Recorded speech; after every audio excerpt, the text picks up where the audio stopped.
Alright, boys and girls, today is Saturday, June 8th. I'm using a fancy mic. A friend of mine came with a visit, so Christmas came early this year. I got lots of presents.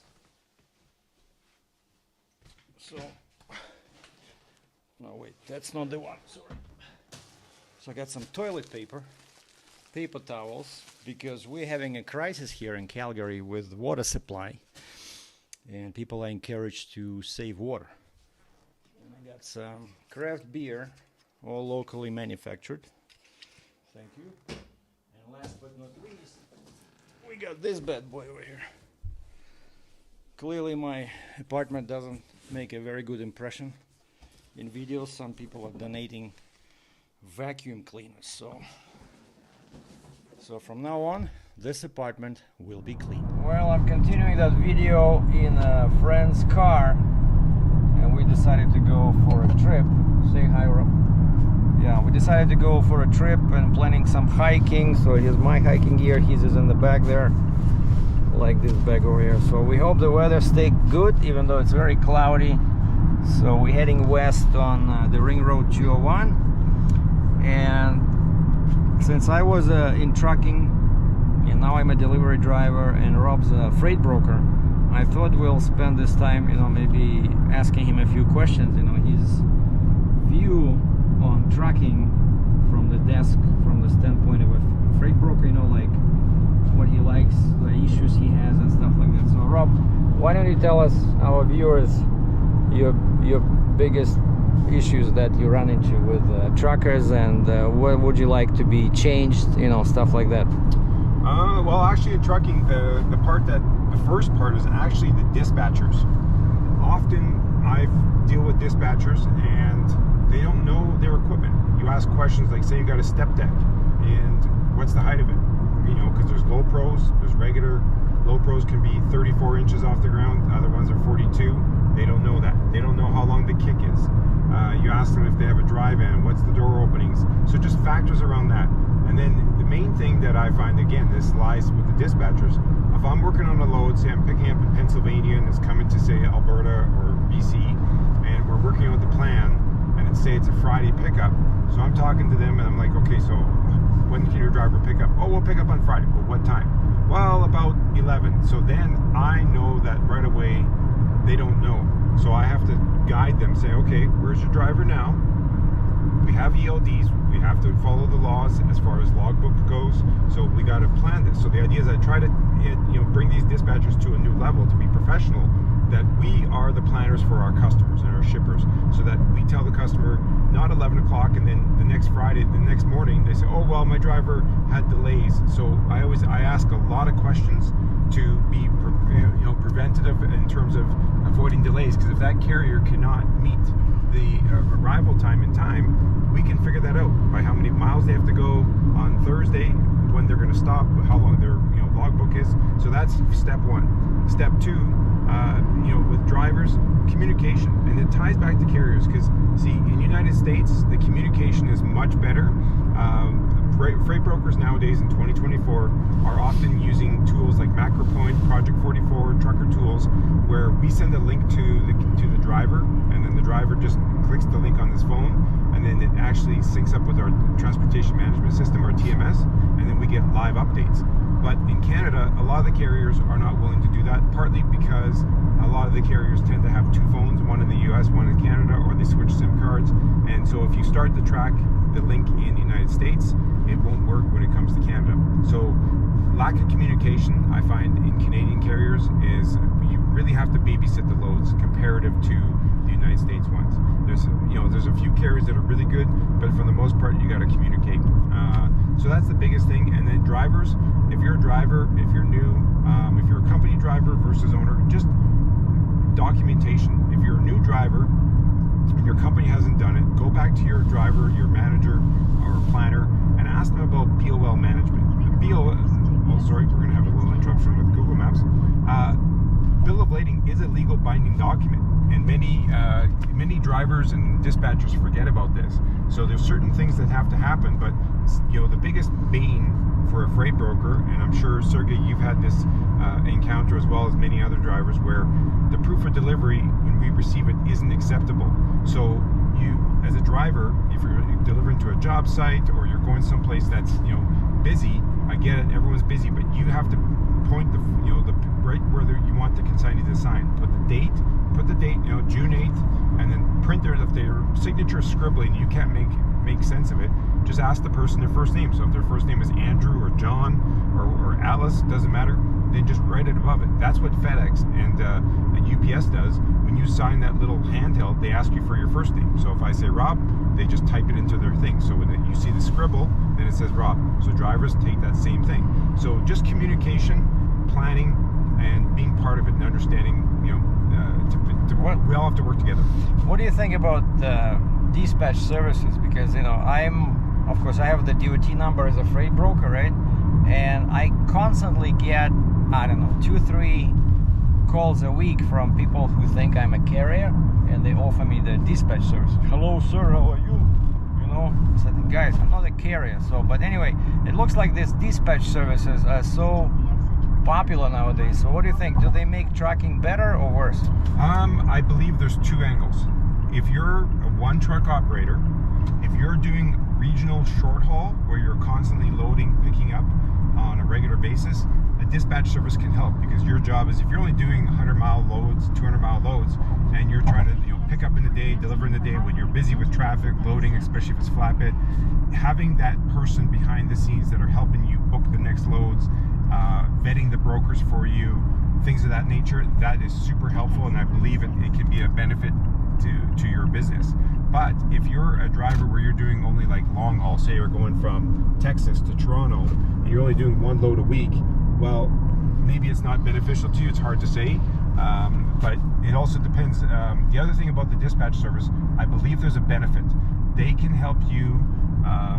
The key is that you really need someone, like there's a fellow in the United States that does dispatch servicing. He's with Rig Runner Logistics. His name is Steve, and he is excellent at what he does. And the reason he's excellent is because he understands the market, number one, and number two, he will ask a lot of questions. So if you want to work with a dispatch service, there's a time and place for it in the trucking industry. Although there are those ones that are the mass ones that are out there just trying to flog their services. I don't know if they're the best. I can't judge that, but I can tell you that when you're doing lots of that short stuff, but the main one is, if they ask lots of questions, you have to give those dispatch services your costs. So, you know, the idea is if they're really good at it, they might give you a load that's cheaper, and then the next load's going to pay better. So if you leave home, it might be a triangle, but at the end of the day, if they hit the revenue that you want, some loads will be less, some will be more, but the average, you hit the target, they're doing good for you. But if they can't do that, then they're not. So there's pros and cons to it. You just have to assess if it fits your business and stop. So, okay, and now in the summer of 2024, so what can you say about the rates? Are the rates lower or higher than last year? And what kind of niche is better if, let's say, if somebody wants to make a lot of money as a trucker? What would be a good area to specialize in? Well, right now, what I can say is that the market is a little tight. It's coming back, but I kind of been anticipating it. All of 2023, the United States primarily was in a bit of a truck recession. Too many trucks, not enough freight. Rates were dropping. Shippers wanted lower rates to offset the high costs that they paid during the COVID times. I knew this was going to come because all of 2023 rates were still pretty good for within Canada and cross-border. It was the week of, I'll never forget it, because it was the week of the United States Thanksgiving this year, November of 2023, the Monday. So Wednesday or Thursday, Friday is the US Thanksgiving, those 2 days. And historically, as I've been brokering since 2008, that week, Monday, Tuesdays are busy, and then all of a sudden Wednesday it gets quiet. Thursday, Fridays are always quiet because it's US Thanksgiving, it's a big holiday. That Monday was like a valve, just emails, phones just cut right off like I've never seen before. So long story short is that recession that was happening in the United States kicked into Canada, and the rates have been down since. So right now, I would say, just looking, if you're just out there chasing money, that's not the game. That's not the name of the game. You're missing the point. The point is you need to stop and you take a look at where you want to run. And I highly encourage consistency, because when you run the same lanes, first and foremost, forget about the commodity. If you run the same areas, one, you get to know the truck stops. You get to know exactly how long it takes, how much fuel you're going to burn.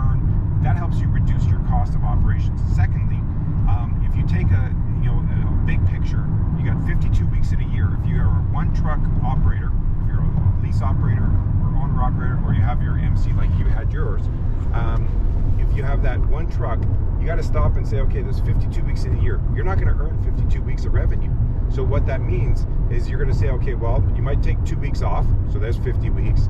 You're going to lose a couple weeks, 3 weeks due to maintenance throughout the year because you got to do stuff, and sometimes you're going to need a couple days to call your insurance during the business hours. So you're not going to get gained. So my prediction is, and you guys can put comments in Sergei's channel here, but I think if you own a truck, realistically, you're earning revenue 40 to 42 weeks a year. So that's your starting point. You say, okay, I got 42 weeks to earn the revenue.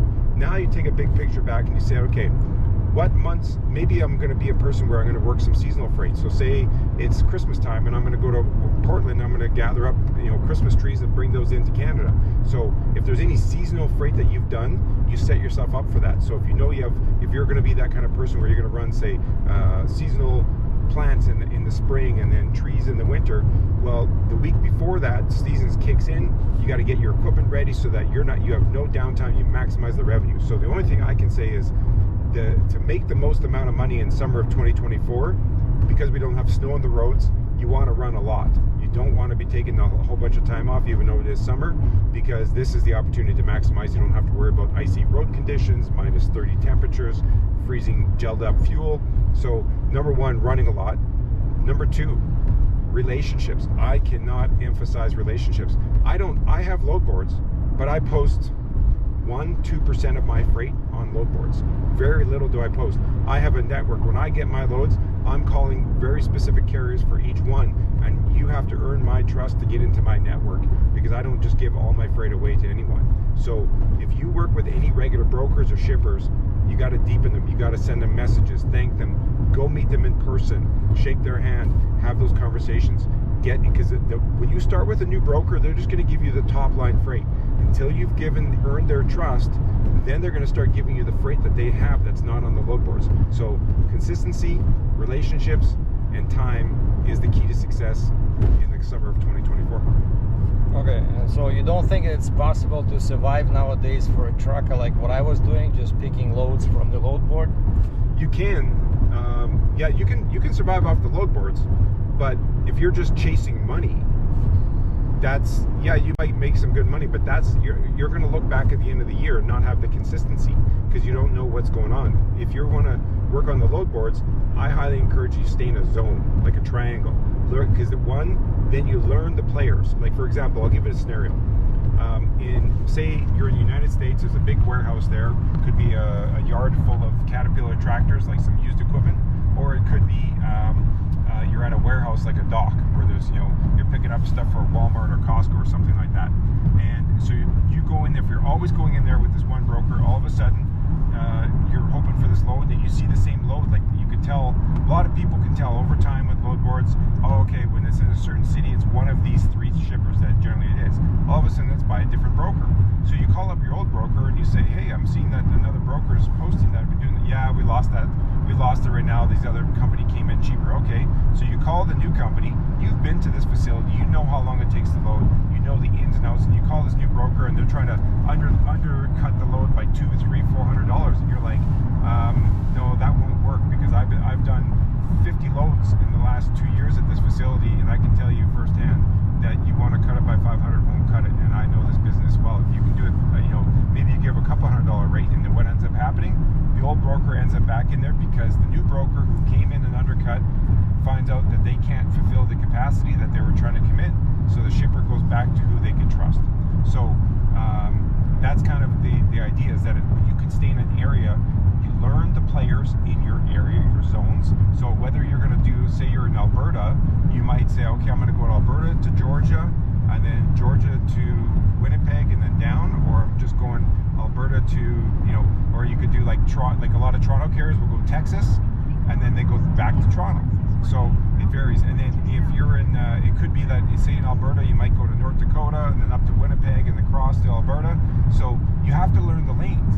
And you're going to say, well, the biggest piece of advice I'd say is, if you want to get in the spot market, say you're currently a company driver and you're, I want to buy a truck. Okay, great. First thing, there's enough resources in the marketplace right now that you can study the lanes that you want to study to find out what the rates are, and then compare that to your costs before you buy the truck, before you do everything, because you don't want to buy, as you know right now, to buy a truck, you're looking at a couple $100,000. If you're buying a trailer, you know, before the time you get all your chains, especially if you're going to go cross-border and you get all your tools of the trades that you need, ELDs, all this, everything set up, you're close to $300,000. Sure, you can go to Ritchie Brothers and buy used stuff, but if you want to be cross-border, and especially if you want to go into California, you got to be CARB compliant there. There's a whole bunch of things. So if you want to do cross-border freight, you're big boy leagues, as I would call it. But that's the big leagues. And so you're going to be $200,000-$300,000 in, and then you're going to say, oh, the rates suck here. Well, yeah, that's the way it works. If you're going to take freight to Vancouver, going into Vancouver, you're going to be going from Edmonton to Vancouver pays half of what Vancouver to Edmonton pays. So that's this kind of stuff you got to study. Going from Alberta to Toronto pays half of what Toronto to Edmonton pays. It's been like that. It's the supply demand that you need to be aware of. So if you've never worked the spot market, please do not go invest in the truck and just hope that you're going to make money. It's not the way to go. You got to have there's a lot more. That'd be a whole separate video, but you got to have a business plan. You can trust me. You have to think about this business. But can you survive in the spot market? Yes. If you're smart about what you're doing, 100%. By spot market, you mean load boards? Not necessarily. Spot market can mean that you have a broker like me. I have direct customers, but I don't have any contracts. I've been working since 2008. I have regular shippers that are giving me freight, because a lot of my shippers ship in irregular, like they ship from the same facility, but they're always shipping to different places. I don't have a single contract with any of my customers, but I move consistent freight. They call me all the time, and they just call me. And see, with a lot of my customers, I've had them for 8, 10, 12 years. And so when they call me, they're not saying, okay, well, I don't have to ask them the length, width, weight, and height of everything. I've visited my customers with tape measures, and when I've visited them, I've taken tape measures, pictures of all the commodities. They just have to call me and tell me, I got 2 pieces of this, 1 piece of that. I know exactly what I'm looking for. I know the dimensions, I know the weights, so I know how much footage of trailer is going to be required, if it's a full or partial. You know, I'm basically, the difference with I do as a broker, I have customers, they bring me the freight, and I match their needs. Sometimes it's hot shot, sometimes it's regular freight, sometimes they want price conscious, sometimes they just need service. And then I match the proper carrier, because some carriers are hustlers, some carriers are not. So that's kind of the gist of it, is that you gotta be smart in this business. You can survive. So the spot market means working with brokers? No, it just means that spot market, in my mind, to clarify, is spot market is non-contract freight. So that could mean load boards, shippers, because like I said, you can work with a freight broker who has freight available, but it's not posted on a load board. That broker emails you or calls you. Hey, Sergei, I got a load. Is your RGN available next Tuesday? Yeah, actually will be. Hey, I got this Caterpillar excavator going from point A to point B. Can you do it for me? That's, even though it didn't get posted on the load board, you don't have a regular contract where you've committed that you're going to cover 20 loads at a certain X price. Every load is negotiated. So that's spot market. Spot market can mean many things. It's just the way I summarize it is non-contract freight. Okay, thanks, Rob. Yeah, we're passing a little town over here. Spirits Mountain Bistro Pizzeria. Oh, lots of bikers, and we're still 9.4 clicks to go. But Italian farmhouse. So we are in the country, not too far from the mountains. Bike rentals. So yeah, we're going for, we found, Rob was looking on alltrails.com for a couple of trails we can do, and of course I forgot my hiking poles, but it's okay. Now look at this. Yeah, there's the river, forests, we're turning left. And I was just telling Rob about my first experience as an owner-operator. You know, sometimes I forget about this, that of course I bought my truck, that Yellow International, in 2007, 2 years after when I became a trucker, right? So I started with Challenger Motor Freight as a driver, and I always wanted to be an owner operator. And Challenger did hire own operators, but the percentage was low, and so I switched to this company McKinnon that went bankrupt probably 5 years after that.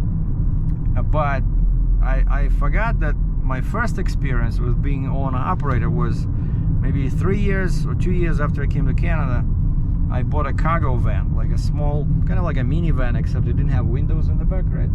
And I signed up with a courier company, and I was just doing courier deliveries. So I was a driver, right? And I owned my own vehicle, so that's an owner operator. Except I never could make any money, so the dealer ended up repossessing that van.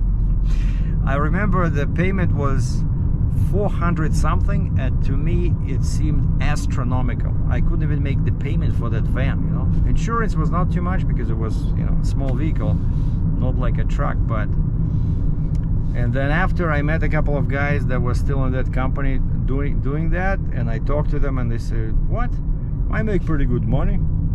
So I don't know, so some people can make money, but that was my first unfortunate experience, was with these courier companies, you know, basically where you sit on your, they give you a radio and you sit somewhere at the gas station and you wait for your radio to squawk, right? And they say, okay, you know, 15 row high drive, pick up 2 packages and go that way. So basically you spend all day waiting for orders, and then you deliver, you know, all different stuff. Can be a skid, can be a small piece of rubber for a car, can be a carburetor, can be some medicine, you know. You're just a delivery driver, but you own your vehicle, so technically you are owner operator. This is what it looks like. We found it's called West Bragg Creek. Lots of parking. Yeah, hold on. Yeah, we found where we have to go. I just wanted to show you guys this Land Cruiser. 2-door 4-wheel drive Toyota. How old do you think this is? Man, wow. Diesel, it's a diesel. Wow. Toyota Land Cruiser, probably I would say 30 years old. And it's a standard. Oh, wow. Standard diesel, eh? All right, so what's the name of the trail? Strange Brew, right? Yeah. So is there like free beer on the way or something? I wish. Yeah, so basically that's south, that's west mountains, north is behind us. Oh wait, I thought it, did you say it starts here? Should it be this one or that one? Okay, let's see here. So I'm gonna go, so downloaded, got the download. Connector, because yeah, we're supposed to go south, and then there should be basically the one we're trying to do is, so we're here, parking lot, we have to do, we're on the right direction. Yeah, we're doing this orange one or yellow one. This is the Strange Brew. We can go either like this, 10 kilometers, or we can go like this. Okay. So it looks like we're accurate. Okay. Yellow Clister, what does that mean? Oh, that's for cross-country skiing. This is the, if you come here in the wintertime, they, based on the temperature, it tells you, you know, green wax or yellow. Oh, what to put on your skis. What kind of wax to put on your skis is the recommended. Oh, good thing we don't have skis. All right, so things are simpler without skis. Okay, and I brought my camera so we can, oh, look at this. I should have brought my shotgun. Oh. Man, turns out it's a public land zone. So if there's no, you know the rules, if there's no trails, and usually I wanted to have a backdrop, so to catch the bullets, yeah, you can shoot. Huh, interesting. And this is actually, no, it's the same distance as the other one I was going to. The other one where I usually go to for shooting, target shooting, is about 80 kilometers. Yeah, I feel like something is missing, you know, these hiking poles. Equestrian route. No, I'm pretty sure that's not the right one. Trail south. So we're right here. Ranger Summit. Yeah, this is Strange Brew right up there. but we have to keep going. There'll be, you see, like over here, there's like 3 or 4. Yeah. It's like gonna be intersection, but which way? Well, this is for horses. Yeah, so I guess we go that way. Okay. Yeah, I miss my hiking poles. Yeah, sorry, totally forgot. They make things more interesting. Like your whole body works, like, whereas now it's just legs. We could have gone either way, I think. Yeah, for Rob it's not critical because he's as a active broker, he always uses his hands to type and write, so his muscles over here, so he only has to exercise the legs. Well, we're navigating by that orange symbol, but turns out we're still not on the trail we were shooting for. To get to that one, we have to be on this connector trail, but that's what it looks like. We run into many bikers on mountain bikes, some families with dogs. No bears so far, but the day is young. And Rob is my gunman. You see that Rob thing? I got it. Bear spray's ready to rock and roll. Yeah, you grab it. I'm ready. Again? So do you remember in the old days when you used to tell me stories, you'd ride your bike in Russia for like 250 miles a day?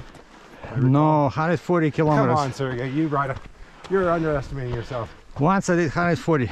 There you go. But all our bikes, they had tubes. Right. So here we are. You see these 2 mountain bikes there? Well, ask them if they're riding tubeless. Well, everybody's tubeless now. Are you guys riding tubeless? Yeah. Okay. So that's cool. And what kind of pressure are you running? Like 20-ish. 20? Yeah. Yeah. Is about right for this area? Totally. Yeah, 20 is good. Yeah. Anything lower, and it was just so slow. Yeah, you're just sinking in. But so the whole concept, he's making a little video, but Yeah. with tubeless, unlike the regular ones, there's this little line here, and what happens is when you pump it up, you got to pump it up real fast because there's a valve.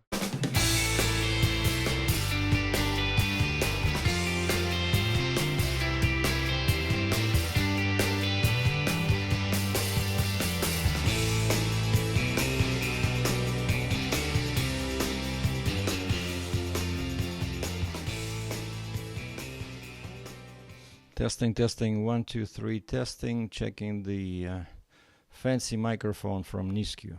Who knew they could come up with this idea?